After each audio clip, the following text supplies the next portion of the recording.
What happens when one of Hollywood's most respected actors walks onto a late-night set expecting a normal conversation, only to be met with disrespect so blatant that he has no choice but to stand up and walk away? In just 35 seconds, a host's arrogance would turn a simple interview into one of the most shocking moments in television history. Denzel Washington stepped onto the set that evening with the same grace and dignity he brought to every public appearance. The audience erupted in applause as he made his way to the guest chair, waving and smiling at the crowd who had come to see him. He settled into his seat, adjusted his jacket, and prepared for what he thought would be a straightforward conversation about his latest film project. Greg Gutfeld sat across from him, grinning in that way that seemed friendly on the surface, but carried something else underneath, something sharp, something waiting. "Denzel Washington, everybody," Gutfeld announced to another round of applause. "Thanks for being here, really. I mean, they told me you were coming, and I thought, no way. No way someone like you would come on a show like mine." Denzel smiled politely, the kind of smile that showed patience. "Well, here I am. Here you are indeed," Gutfeld said, leaning back in his chair. "So let's get right into it. Your new movie. Another one of those serious, important films. You seem to make a lot of those." "I try to choose projects that mean something," Denzel replied, his voice steady and measured. "Stories that have something to say." Gutfeld nodded, but there was a smirk playing at the corners of his mouth. Right. Important stories. The kind of stuff that wins awards and makes people feel good about themselves for watching. Very noble. The audience laughed, though some of the laughter sounded uncertain. Denzel's expression remained calm, but something flickered in his eyes, a recognition, perhaps, of where this might be heading. "I think stories can do more than just entertain," Denzel said. "They can challenge us, make us think about the world differently." "Oh, absolutely," Gutfeld said, waving his hand. "We need to be challenged.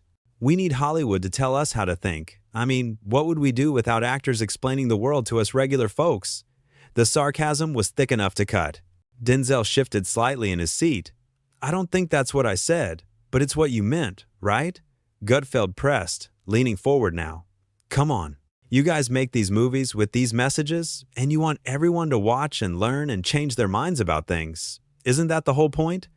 "The point is to tell human stories," Denzel said, and his voice had taken on a firmer edge now. "Stories about real struggles, real people. If that makes someone think, then good." Gutfeld laughed, but it was a harsh sound. "Real struggles, right. Because you know so much about struggle, sitting in your mansion, flying private jets, making millions per movie. Very relatable." The audience went quiet. The energy in the room had shifted. What started as playful banter had crossed into something else entirely, something uncomfortable. Denzel's jaw tightened, but he kept his composure. "I never claim to speak for everyone's experience, but I can tell stories. That's what I do. That's what you do," Gutfeld repeated, nodding mockingly. "You tell stories. You pretend to be other people. And somehow that makes you an expert on, what, social issues? Politics? The way the world works?" "I never said I was an expert," Denzel replied, and now his voice was quiet but firm, controlled. "You're putting words in my mouth." "Am I?" Gutfeld said, spreading his hands.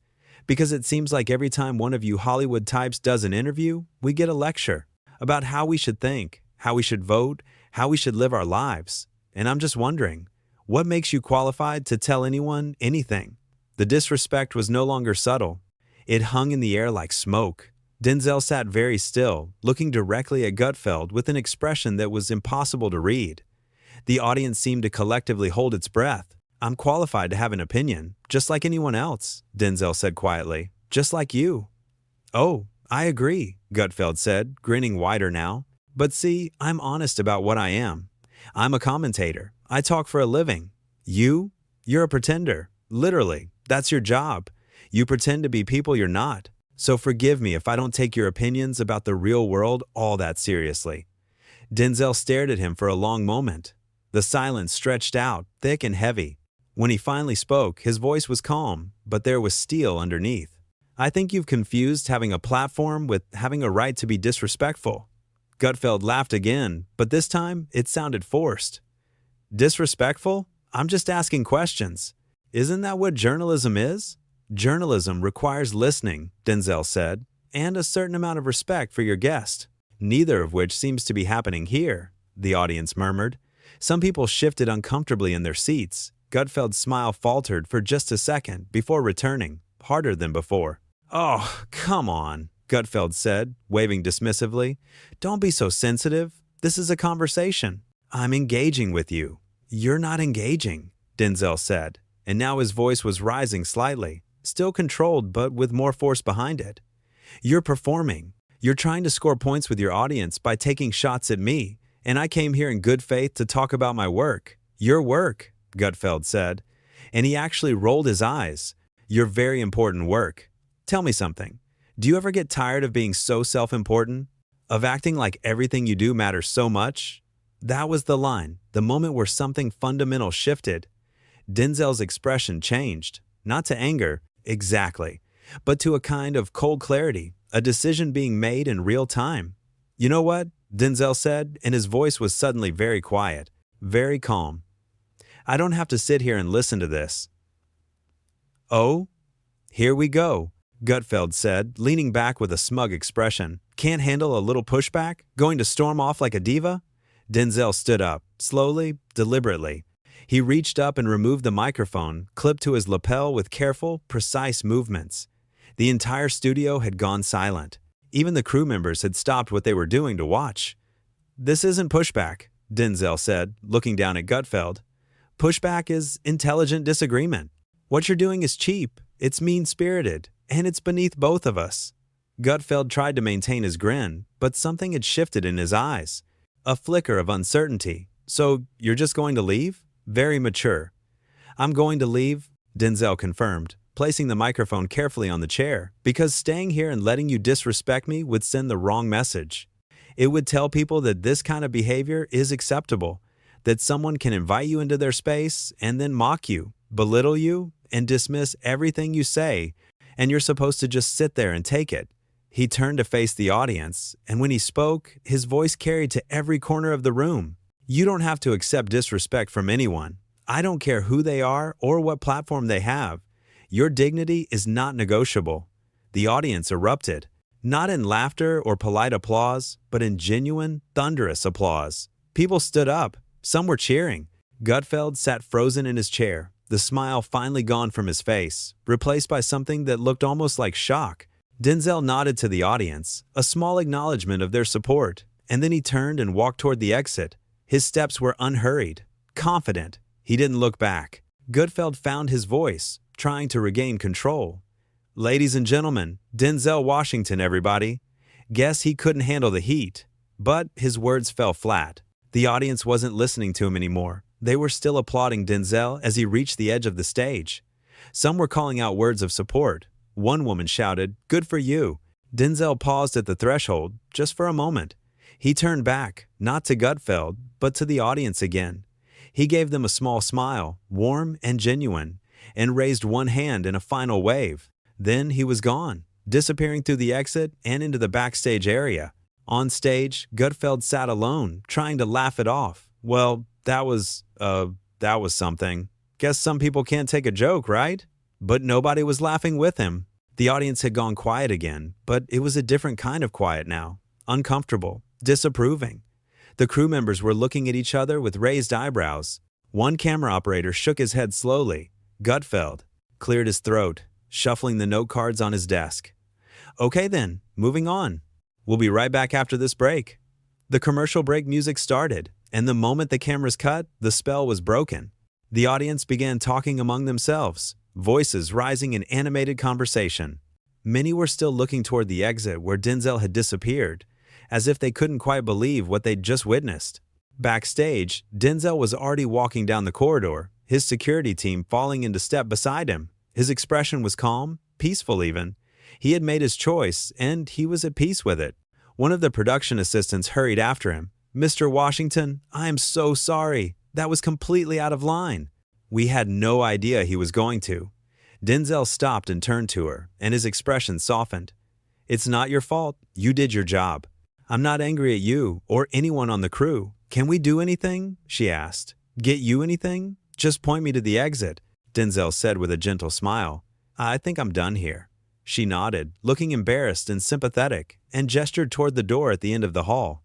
Denzel thanked her and continued walking, his team close behind. Back in the studio, Gutfeld was in a heated conversation with his producers during the commercial break. His confidence had evaporated. What was I supposed to do? He came on my show. He knew what kind of show this is. One of the producers just shook her head.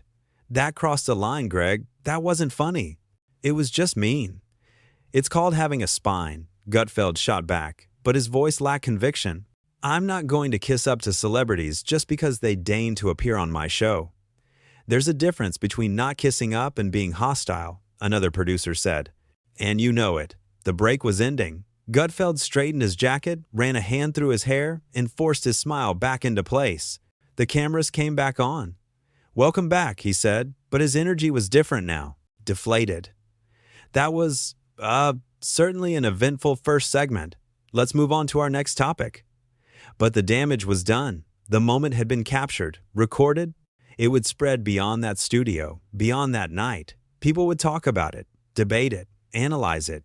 In his car, pulling away from the studio lot, Denzel sat in the back seat and looked out the window at the city lights passing by. His phone was already buzzing with messages from his team, from friends, from colleagues. But he didn't reach for it. Not yet. He was thinking about the young people who might see what had happened, the ones who dealt with disrespect every day in their own lives, in their schools, their workplaces, their homes. He hoped they would see that you didn't have to accept it.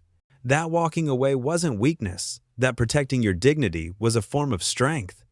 His security guard, sitting in the front passenger seat, turned around. You, okay, sir? Denzel nodded. I'm fine. Better than fine, actually. And he meant it. There was a lightness in his chest, a sense of having done the right thing. Not the easy thing, not the thing that would avoid conflict, but the right thing. Back at the studio, the show continued, but the energy never recovered. Gutfeld went through the motions, delivering his monologues and interviewing his remaining guests. But everyone could feel it. The audience was different, quieter, less engaged. Some people had actually left during the commercial breaks. When the show finally ended, Gutfeld retreated to his dressing room without speaking to anyone. He sat down heavily in his chair and stared at his reflection in the mirror, surrounded by lights. For once, he didn't look pleased with himself. His phone was blowing up too, but not with the kind of messages Denzel was receiving. His were from network executives, sponsors, public relations people, all asking the same questions. What was he thinking? Why did he push so hard? Did he understand the optics of what had just happened? In the makeup chair, getting ready to leave, one of the show's regular contributors spoke quietly to the makeup artist. I've never seen anything like that. The way Denzel just stood up and left, it was powerful. The makeup artist nodded. Good for him. Someone needed to stand up to that attitude. You think Greg went too far? I think, the makeup artist said carefully, removing the bib from around the contributor's neck. That respect goes both ways. You can't invite someone onto your show and then treat them like that. I don't care what your format is. The contributor nodded slowly, thinking about her own interactions with Gutfeld, the times he'd cut her off or dismissed her points with a joke. She'd always laughed it off, gone along with it. But watching Denzel refuse to play that game had sparked something in her. The next morning, clips of the incident were everywhere. Every news outlet, every social media platform, every entertainment show was talking about it. The video of Denzel removing his microphone and delivering his final statement to the audience had gone viral. People were choosing sides, as people always do. But the overwhelming response was support for Denzel. Comments poured in from other actors, musicians, athletes, and public figures, praising him for standing his ground, for refusing to be bullied, for showing dignity under pressure. There were think pieces about the culture of disrespect in media, about how hosts sometimes confuse controversy with content, about the line between provocative questioning and simple rudeness, about what we owe our guests, regardless of the format or tone of a show. And through it all, Denzel remained quiet. He didn't issue a statement, didn't go on other shows to discuss what had happened, didn't fuel the fire with additional commentary. He had said what he needed to say in that moment, and he was content to let his actions speak for themselves. His phone call with his publicist that morning was brief. Do you want to respond to any of this? She asked. No, Denzel said simply. I said everything I needed to say. The support has been overwhelming. Everyone's on your side. That's nice to hear, Denzel said, and he meant it. But I didn't do it for support. I did it because it was the right thing to do. His publicist smiled on her end of the phone. I know. That's why it resonated so much. People can tell when something is authentic. Gutfeld, meanwhile, was in crisis mode. His team was crafting responses, trying to frame the incident as a misunderstanding, as comedy that didn't land, as anything other than what it actually was. But nothing was sticking. The video was too clear. The disrespect was too obvious. He recorded a segment for his next show, attempting to address the controversy. Look, I have a certain style. People know that when they come on this show. I push back. I challenge. That's what I do. If Denzel couldn't handle that, well, that's his choice. But even as he said the words, they sounded hollow, defensive. The swagger was gone, replaced by something that looked uncomfortably like justification. His producers watched the recording and exchanged glances. This wasn't helping. If anything, it was making things worse. The refusal to acknowledge that he'd crossed a line, the insistence that he was just doing his job, it all rang false. Maybe we should try a different approach, one of them suggested carefully. What approach? Gutfeld snapped. Apologize? Grovel? I'm not doing that. Not grovel. Just acknowledge that maybe it got too heated, that you have respect for Denzel even if you disagree about some things. Gutfeld shook his head stubbornly. That's weak. My audience expects me to be strong, to not back down. Your audience also expects you to be fair, the producer said, and that didn't look fair. But Gutfeld wouldn't budge. He aired the segment as recorded, and the backlash only intensified.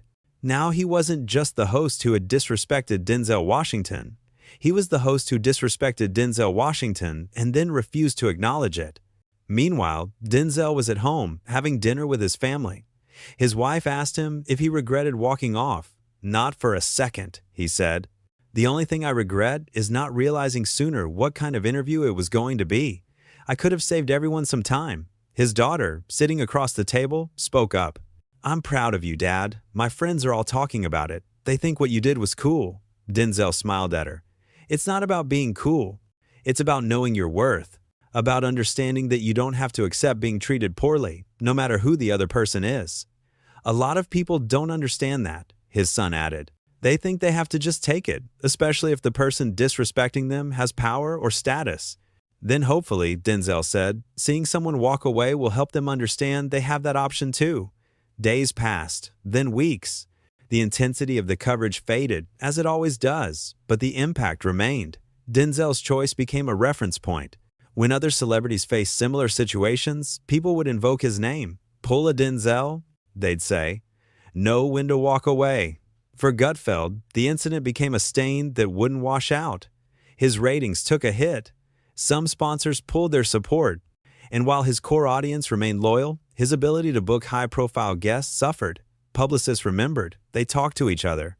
And when considering whether to send their clients onto a show, they thought about what had happened with Denzel Washington. The lesson was clear, even if Gutfeld refused to learn it. You can be provocative without being disrespectful. You can challenge without belittling. And if you can't tell the difference, eventually people will stop showing up to play your game. In a quiet moment, months later, Denzel was asked in an interview if he'd go back on that show if invited. He smiled, that calm, knowing smile. I think we both know that invitation isn't coming. But if it did? No. Some bridges, once burned, aren't worth rebuilding. Not every conversation is worth having. Do you think he learned anything from what happened? Denzel considered the question carefully. I hope so. But whether he did or didn't, that's not my responsibility.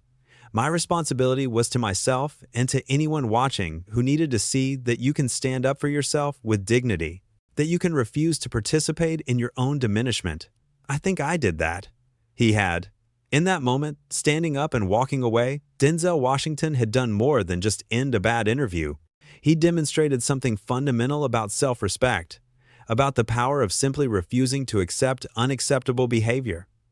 The show had gone on without him. The cameras had kept rolling, but the message was sent loud and clear in his absence. Some things are more important than being polite. Some lines should not be crossed. And some people will remind you of that fact by simply walking away, leaving you to sit with your own behavior and decide what it says about who you are.